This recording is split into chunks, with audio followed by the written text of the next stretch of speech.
各位觀眾，歡迎收睇《時事大報解》。香港咧極有可能出現第一個載人嘅航天工程嘅載荷專家。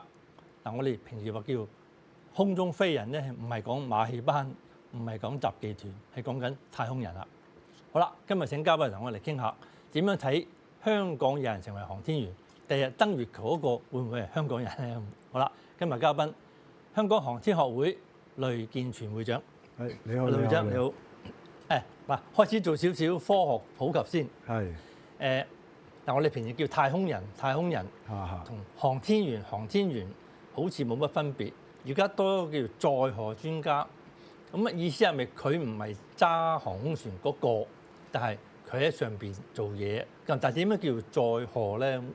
嗱，首先咁講啦，即係太空人係一個統稱，或者航天員啊、宇航員都其實都係一樣嘅意思，一個統稱嚟嘅。咁如果喺太空人嚟講咧，我哋就根據佢嗰次嘅任務咧，就通常咧就會分開咗4類嘅。一類咧就係叫做指令長或者叫指揮官啦，就喺嗰個太空船裏邊嘅，即係一個最高負責人，即係最後決定升空啊、停止啊，都係靠佢㗎啦。即係等於個飛機嘅飛機師同埋啲服務員咁啦，係啦。第二類咧就叫做任務嘅專家，因為每一次嘅航天任務咧都有唔同嘅目的啊、唔同嘅目標嘅。咁咧呢啲任務嘅專家，譬如舉個例係要做太空漫步嘅，咁嗰個任務就係太空漫步，咁佢就係去做嗰個任務嘅專家嚟嘅。第三類咧就係呢啲載荷專家，載荷專家咧英文就叫 payload specialist， 所以咧中文譯佢咧亦都有一啲譯佢做籌載專家，咁其實都係意思都係一樣啦。佢就係咩咧？佢就係利用呢一個太空船或者我哋空間站啊，即係太空站裏邊嘅一個環境去進行佢哋嘅科學嘅實驗。因為太空船咧喺太空嗰度咧，首先咧就係佢失重狀態啦。咁佢係一個即係喺地球嗰度完全唔同嘅一個環境。咁喺呢一個咁嘅環境咧，你就可以做到好多科學實驗咧，就地球做唔到嘅。所以好多時咧就係話會利用佢呢一個太空站嘅環境做實驗。咁嗰一類咧就叫做載荷專家。最後一類嘅啦，就係叫做太空遊客，都係近年先至有嘅啫。嗰啲冇嘢嘅就俾錢上去旅遊，即係搭飛機咁啦。搭飛機乘客嚟嘅，遊太空船河，純粹就係一個遊客。遊船河都係遊船河，太空船河。係啦，主要就係呢4類啦。係嗱，我想問一個有趣問題就係，你譬如話做研究項目啊，咁而家譬如有一個新嘅，譬如香港有一個可以去參加呢個訓練咁啦嚇，咁佢咪已經知道特定邊個項目？你話太空漫步咁，佢咪專門去就呢樣嘢訓練咧？抑或唔係？係一般訓練咗之後，到時先至安排任務？抑或唔係晨早而家就已經定晒咩項目㗎啦？係咪？嗱，一定係分開2部分嘅。第一部分唔理你係載荷專家、指令長啊、太空遊客啊點都好，因為你要上到去個太空。仲要喺太空嗰度咧，你要衣食住行啊，你要生存到噶嘛，仲要平安翻到嚟嘅咧，就唔理你係乜嘢嘅性質㗎啦，你都要接受嗰個基本嘅基礎訓練先。好啦，你完成到嗰個基礎訓練啦，即係叫做個門票喎，有個門票入咗基本功啦，入咗閘啦，咁就要睇翻咧，就話你進行嗰個實驗咧，究竟適唔適合喺嗰個太空嗰度做？即係包括身體嘅狀況啊。係啦，同埋你嗰個實驗嗰個工作。專業訓練啊，佢都唔係嗰行嘅，就好難做嗰啲。係啦，因為嗱，譬如以我所知咧，今次話喺香港即係選拔呢一個載荷專家咧，都有100幾人報名嘅。咁我諗100幾人咧，佢報得名嘅話咧，每一個都有佢嘅專長，亦都有佢嘅目標嘅。咁你100幾個目標，好難話一次過即係做晒㗎嘛，咁佢咧就梗係只可以揀一個即係最適合可以喺太空嗰度做，同埋唔係淨係做嘅。咁你做完之後，對一般嘅平民百姓有咩用咧？即係我諗咧，大部分嘅國家都係啦，即係你上到去做科學實驗嘅話，如果你做嗰個實驗之後得翻嚟個結果咧，係能夠咧普羅大眾都用得着嘅，改善到民生嘅咧，一定咧就係排第一位㗎啦。冇錯，嗱，你呢個講法係非常之有意思，就係我正想問呢個問題，即係點樣去揀呢啲項目咧嚇？咁正係你講到個標準就係，即係你難得去上一次，當然以後就越嚟越頻繁啦嚇。你難得上一次升空咧，你做嗰個實驗，你要計個成本有幾大，同埋咧真係要受益嘅範圍要好闊先值得做啦。咁呢啲項目其實係咪即係就算而家你第4批嘅航天員都未入閘咧嚇，都已經開始要構思緊你揀個咩項目？而啲項目咧，你又唔可以事先張揚嘅喎，因為好多係機密，即係你有個準備過程，係咪人哋可能要偷師啊嚟到攞你啲情報咁係咪即係而家都開始諗緊嘅呢啲？哦，呢個一定㗎啦，一定㗎啦。就每一次嘅任務其實由開始載人航天工程嘅時間咧，就已經設計好㗎啦。咁啊，當然不斷有新嘅科學，即係新嘅科技會產生啦嚇。咁亦都會有好多科學家有一啲新嘅構思，就想利用一個太空嘅環境去做啦。咁所以每一次咧，佢哋都會因應佢所提出嚟嗰個嘅實驗嗰個內容，同埋都係我正話所講嘅啦。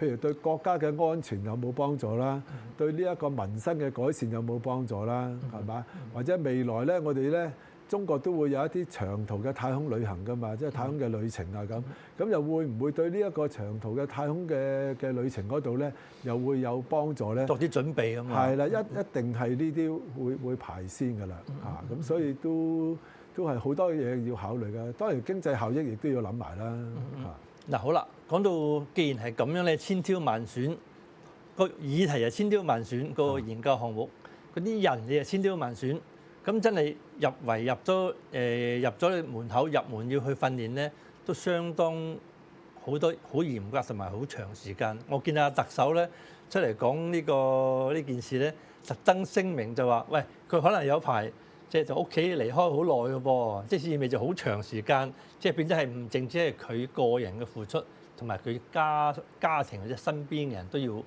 要做啲代價，係咪咁？呢個一定啦。淨係講基礎嘅訓練，1-2年係好平常嘅事。即係我覺得淨係上太空就話唔好講佢做嗰啲實驗喎，淨係上太空1-2年啊，嗰啲即係由你點樣升空啦，適應到太空個生活啦。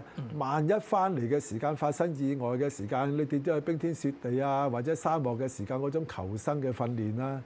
咁啊，再翻到嚟地球嘅時間又要點樣適應咧？淨係呢一類嘅基礎訓練都要年幾兩年啦。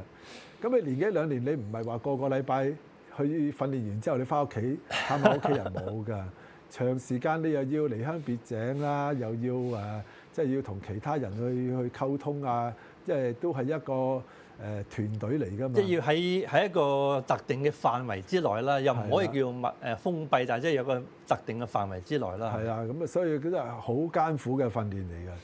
咁如果你過咗呢一個關，即係我正話講到呢，有個門票啫喎，你可以做到基礎嘅訓練，即係達標咁計咧，你仲要特定因為你嗰個實驗，咁啊喺嗰個太空嘅環境裏邊咧，有點樣去再做？你一定喺地球嗰度，你要做咗好多準備功夫先㗎。咁嗰度係好難講話要幾耐嘅，有啲閒閒地你要3-4年啊。咁你3-4年，你再加埋你之前嗰2年嘅話，你咪5-6年啦，係嘛？所以咧呢個訓練過程咧，你又要離開屋企人啦，但係又要屋企人支持你啦，又要生理啦、心理啦個質素咧，一路都要保持到咧，去到最後一刻真係可以升空咧，我覺得真係呢個係好難得，亦都好難忘嘅一個旅程。係嗱，你話時間長咧，都仲可以理解。係你而家做個醫生啊，你大學都要讀幾年，要實習2年，加埋都6-7年啦。咁即係呢個時間仲可以理解，但係個處境唔同啊嘛。即係你要離鄉別井啊，要某程度又要密閉啊，即係唔可以公開啊等等咧。咁呢個係更加大嘅天。但係你要咁諗就係話，你做得呢個工作咧，你就要準備係即係唔單止為國家，係為人類咧去作貢獻噶嘛。即係而家嚟講，所以咧呢個價值都係值得嘅，我認為都值得。哦，呢個肯定係值得㗎啦嚇。咁啊，亦都係一個，我諗係一個對一個，如果係個人嚟計咧，對一個人嘅即係成個人生都係一個好大嘅改變啊！咁你諗下，如果你能夠成功即係升空，再成功翻到嚟嘅話，你所得到嘅榮譽啦，你嗰個即係個人嗰個嘅感受啦、個經歷啦，全中國好，全世界好，你話你幾多億分之一你先至有啊？當然啦，所以好難得嘅一個。你俾我有機會去太空行一轉翻嚟，當然我成個人都變咗，你唔使不在話下啦。呢個咁啊，唔單止即係對自己啦，對身邊嘅人啦，係嘛？你對即係如果譬如喺香港，你對香港嘅即係將香港嘅科研嘅人才咧，其實都提升咗嘅喎。因為你自己能夠做得到之餘咧，即係話代表國家對整個香港嘅科技人才咧嗰個即係認可咧，即係認同咧。亦都已經去到即係國家嘅層面啦。係，咁所以係對整個香港都係一個好大嘅一個益處。嗱，有啲人就話因為一國兩制支持香港，咁我哋就要俾個位佢。我諗呢個可能性唔大，因為點解咧？你呢啲咁高科技、咁精密、咁嚴格嘅呢個項目咧，唔會攞呢個嚟做一個條件。呢個當然啦。你諗下，中國14億人口要揾一個。係咪都咁難挑選得到？咁你喺香港點會純粹因為你係一個香港人俾你去咧？係咪都要你真係有咁樣嘅背景，你所提出嚟嗰個科研嘅項目係值得去擺到上去太空嗰度做。咁所以咧就你話純粹係因為一國兩制。嗰個就算你係話有幫助，我諗都係即係一個小部分嚟嘅啫。即係你無論生理、心理、技術上面各方專業都你諗咧，都要具備嗰個條件。係，即係你唔可以攞成個項目嚟教飛㗎嘛。係啦，係一定係一個好高水準嘅一個要求，你達得到先至得嘅。亦都帶動咗我哋香港嘅市民咧，特別係年青人咧，即係話呢個航天咧。唔係淨係中國內地嘅，其實香港人都可以去參與，咁所以呢一個亦都係一個即係對國家嘅一個認同啦。冇錯。好啦，飲杯茶先，翻嚟繼續傾下呢個我哋以前曾經細嘅時候都係幻想嘅，而家成為現實嘅事。飲杯茶先。好啊。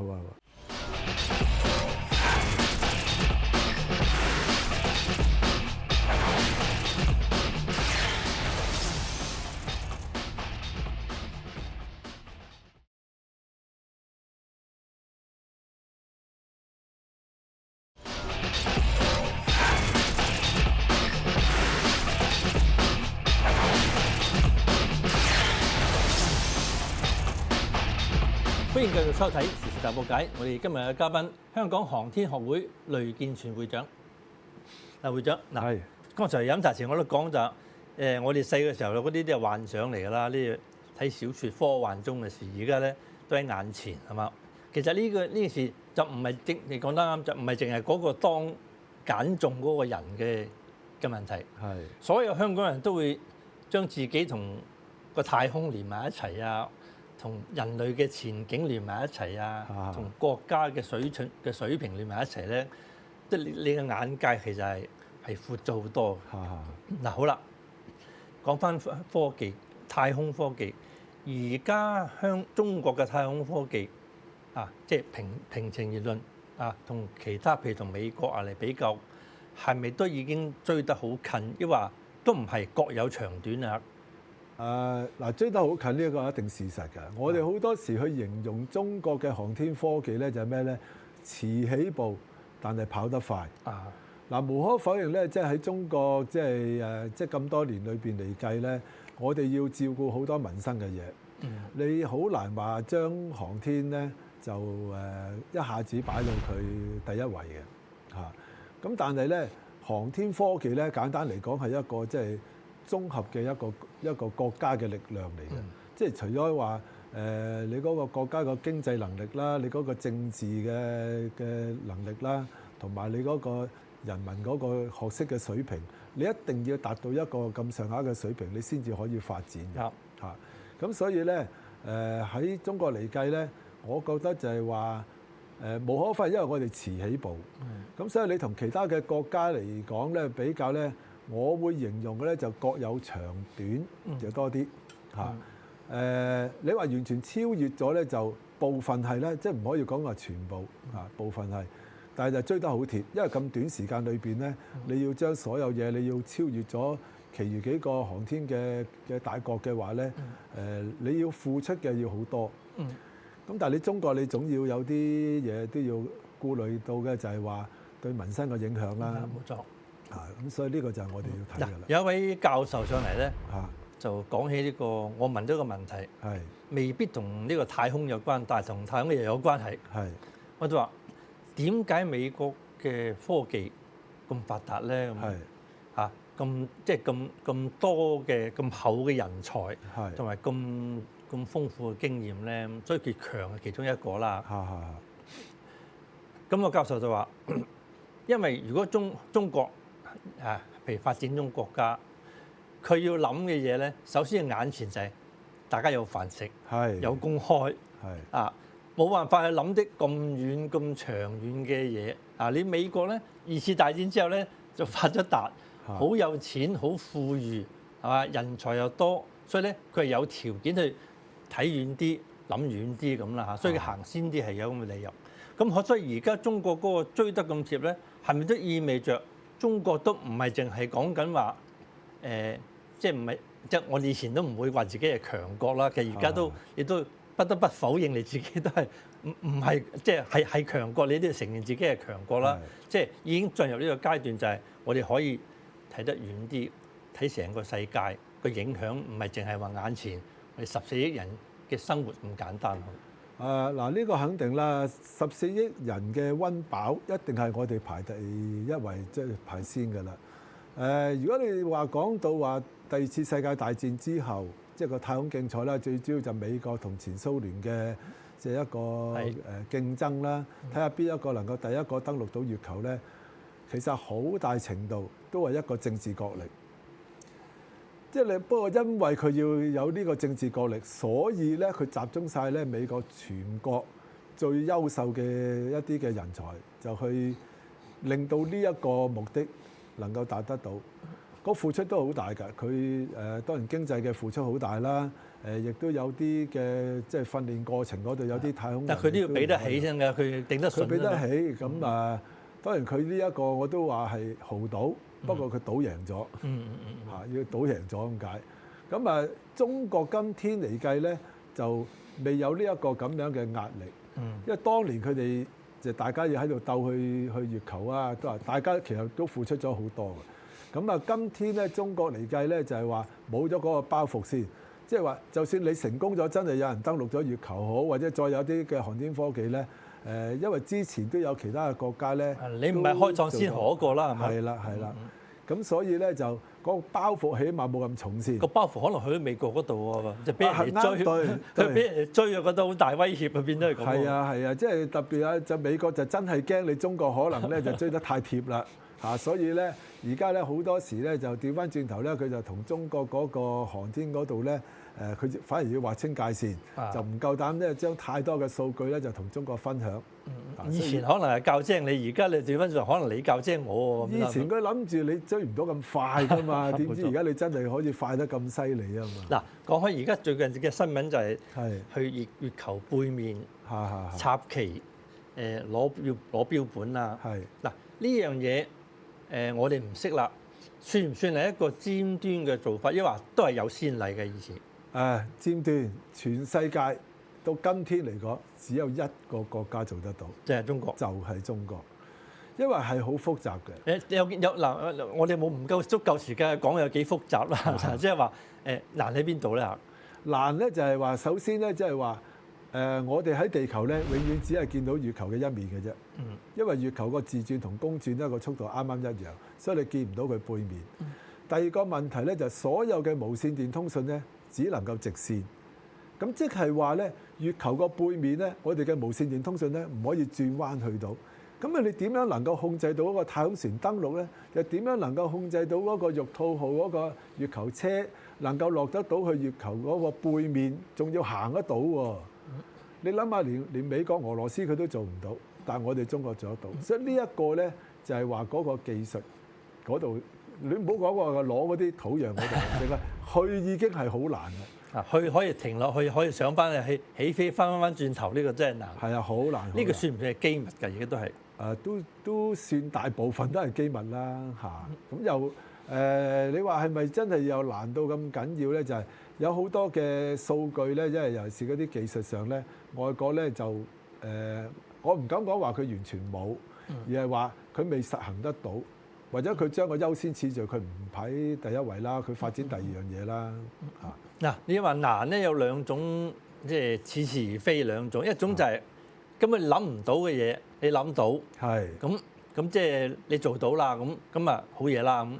另一種就係明知係要咁去㗎啦咁啊，但係咧你技術上啊、資金啊、呢個資訊啊，你做唔到又係好難，咁即係兩種難度啊嘛。而家呢種嚟講咧，兩樣都有係咪咧？係肯定啦，兩樣都有，所以咧我哋都值得自豪㗎嚇，因為我哋中國咧完全係靠自主嘅研製、自主嘅發展。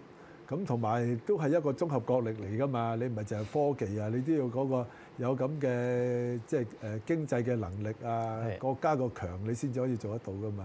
嗱，而家呢個科技發展咧，喺政治咁敏感嘅個張力咁大嘅世界嚟講咧，難免就冇辦法避免就去咗軍事嗰度㗎啦。所以而家即係中國唔係淨係海陸空嚟㗎，仲有火箭軍。就太空軍啊嘛，咁美國都有㗎，係咪？嗱，而家啲戰爭將來可能就係我打冧咗你嗰個毀滅咗你個衛星，咁可能你全國嗰啲電話冚唪唥都冇晒信號都唔定，即係嗱咁嘅時候，即係既係會助長咗一個軍事嘅競爭，又係要對人類嘅發展要做出貢獻。嗱，兩隻即係等於我哋講原子彈啫嘛，係嘛？即係你嗰個即係嗰啲科學家都會覺得好後悔啊，好覺得好慚愧啊咁，但係畢竟佢係一個科學研究嚟嘅喎，點睇咧？呢個就一定係好矛盾㗎啦嚇。咁我諗簡單啲嚟講啦，咁你話原子彈你話好定唔好啊？係咪？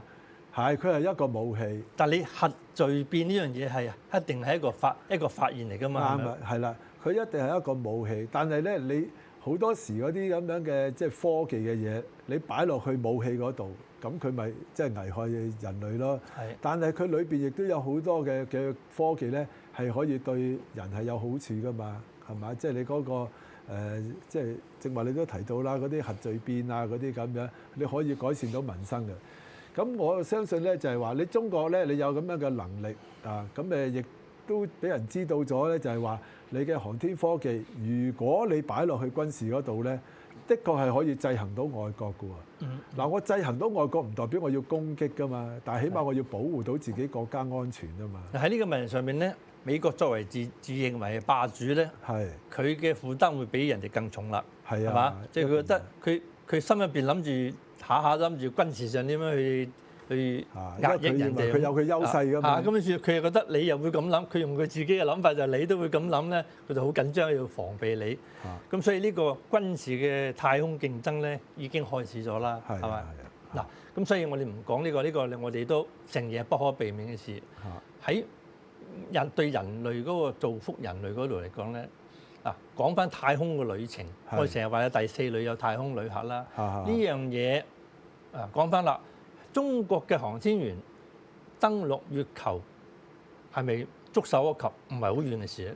嗱，而家咧中國國家航天局咧就已經公布咗啦，2030年之前咧就會有中國人登陸月球。